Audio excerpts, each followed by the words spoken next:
Hey guys, Nick here, and this is a review of the Movo UM700 USB microphone.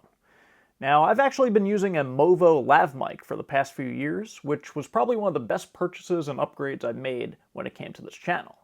So when Movo reached out to me and asked if I could test out their USB microphone, I said definitely, ping it my way, and let's see how it stacks up for voiceovers, for streaming, and for music recording.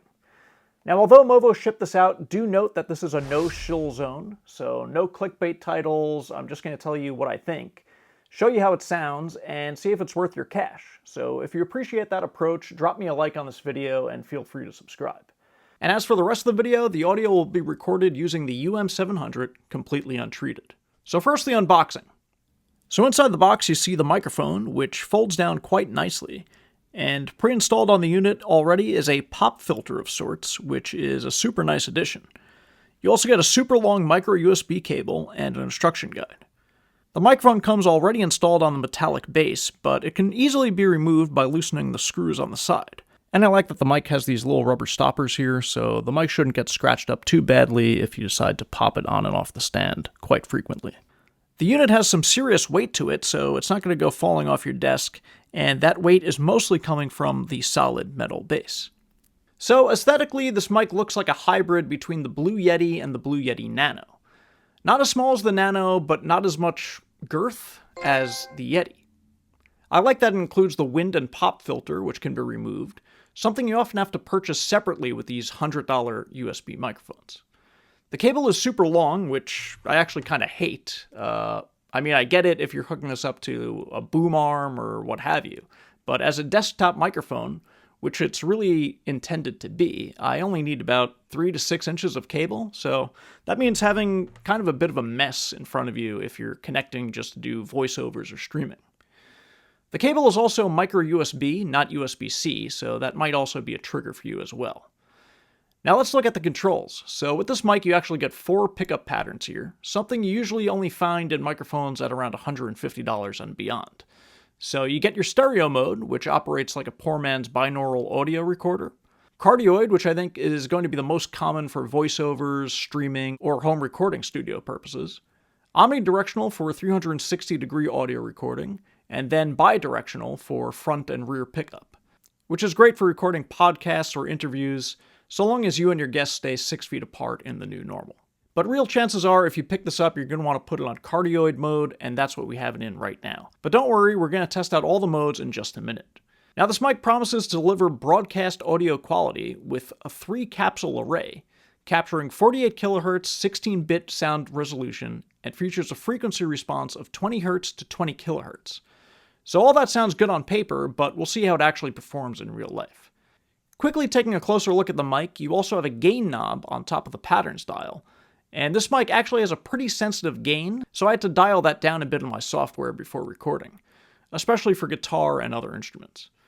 And on the front you have a mute button, which is quite handy and lights up red, so you can avoid those awkward moments on Zoom when you're speaking while muted, although it's always a real knee slapper moment. I think that's 100% one of the things that we should be working towards. Sorry, I guess that would work better if I was off mute.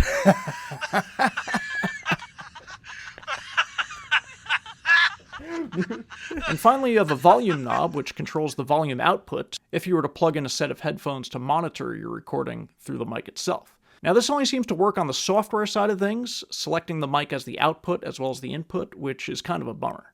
But that brings us to the bottom of the mic, which has that 3.5mm input as well as your micro USB port to plug into your computer. You also have a 5/8 thread here to mount onto your tripods, boom arms. Wherever you want to mount this thing, that's none of my business. You do you.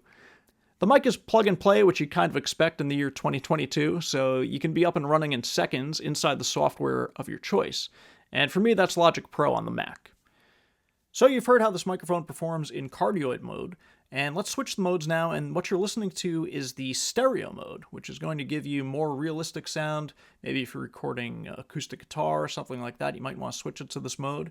Or as what I like to call it, it's the poor man's binaural audio recording, because as you can see, as I get closer to this side of the microphone, you can see that I'm sort of in one ear, and as I come back around, if you want to get your ASMR on, now I'm in your other ear. It's kind of creepy, kind of fun, and I guess mostly creepy. So now we're in the omnidirectional pattern. So the microphone's going to be picking up audio from all around the mic, 360 degrees. So, I mean, use case for this, if you're on a conference call, you have a lot of people in the room, you want to record sound from all over equally, then omnidirectional is going to be what you're looking to do. And finally, bi-directional. So this is going to be the mode you want to use if you're doing an interview. So this is going to record audio from the front and the back. And again, for podcasting, not a bad mode to have. If you have multiple people in the room, you want to do omnidirectional. If it's just one-on-one, you're going to want to do bi-directional. So you're getting all the modes that you'll find in the proper Blue Yeti, but you're only spending about half or 3/4 of the price. So I checked recently, the Movo is going for $79 right now, and of course, I'll leave product links down below in the description. So you've heard how this microphone performs for voiceovers, so let's see how it sounds for music recording, and see how it stacks up against some of the other microphones I have around the house. So we're back here in cardioid mode. I have the old acoustic pointing towards the microphone, right at the hollow part of the guitar, and we'll see how the recording sounds. And again, this is going to be untreated, and we'll do a treated version with drums and all that in a few minutes to see how it might perform if you're thinking about getting your home recording studio on.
So here's a comparable mic. This is the Blue Yeti Nano, and I picked it up a few years ago, and it was around $99. I think it's probably still going around for that price. And with the $99, you're getting the name brand, you're getting the quality. This is a full solid steel here. And what you're sacrificing is, for $99, you're only getting two pickup patterns. So you're getting cardioid mode, which again, that's what 99% of people picking these up would be using it for. And then you probably get omnidirectional. So for the purpose of this test, we're just going to be testing out cardioid mode, and you can hear how it sounds. It sounds pretty crisp. Now, you're also not getting the wind filter or the pop filter, so keep that in mind. Okay, now just going to test out the Blue Yeti Nano when it comes to acoustic guitar for anyone looking to set up a home recording studio or just record some demo tracks. Let's see how it handles. I know it's pretty sensitive, so I pushed it back a little bit. No more going through days like a stand-in. No more craving escape when you know there's nowhere to go. Been blowing that time. Beat it up till you don't know. A dying blood. Fades till I can't remember, and hope fades till I can't remember.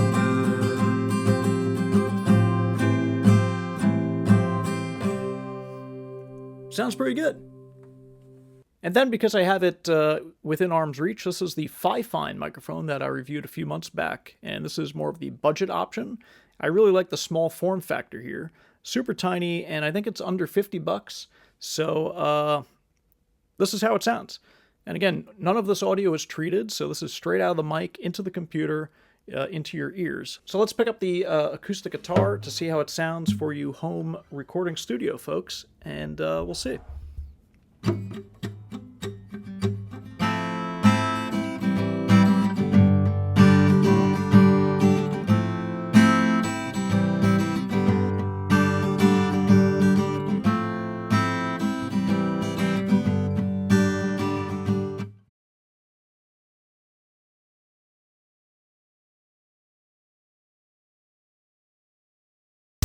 Reinvent myself, didn't care about no one else, it's not touching me.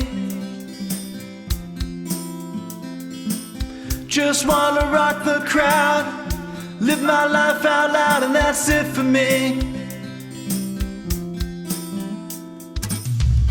Always wanted to have you around. Now I wonder, did I let you down? 'Cause now I don't know. Now I don't know.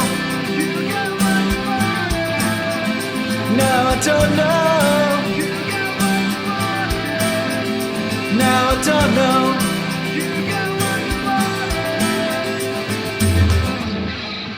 So that about does it for this video. All in all, sound quality is pretty good, and the mic is surprisingly versatile for voiceovers, podcasting, interviews, and even music recording and production. Like I said, I've been using the Movo Lav Mic for years now, and I've really been happy with its performance. Movo does put out some great products, and I'd say pick up this microphone if you want performance and versatility of the proper Blue Yeti mic, but at a price point and size of the Yeti Nano.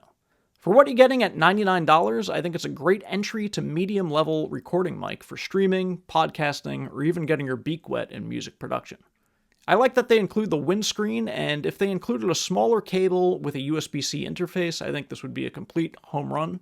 For now, I'd say it's at least a contender if you're in the market for a sub-$100 microphone with Yeti-like features and a more budget-friendly price. So that's it for me. As always, if you liked the video, make sure to give it a big thumbs up and drop a comment down below.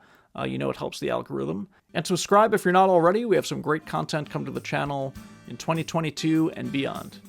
You take care now.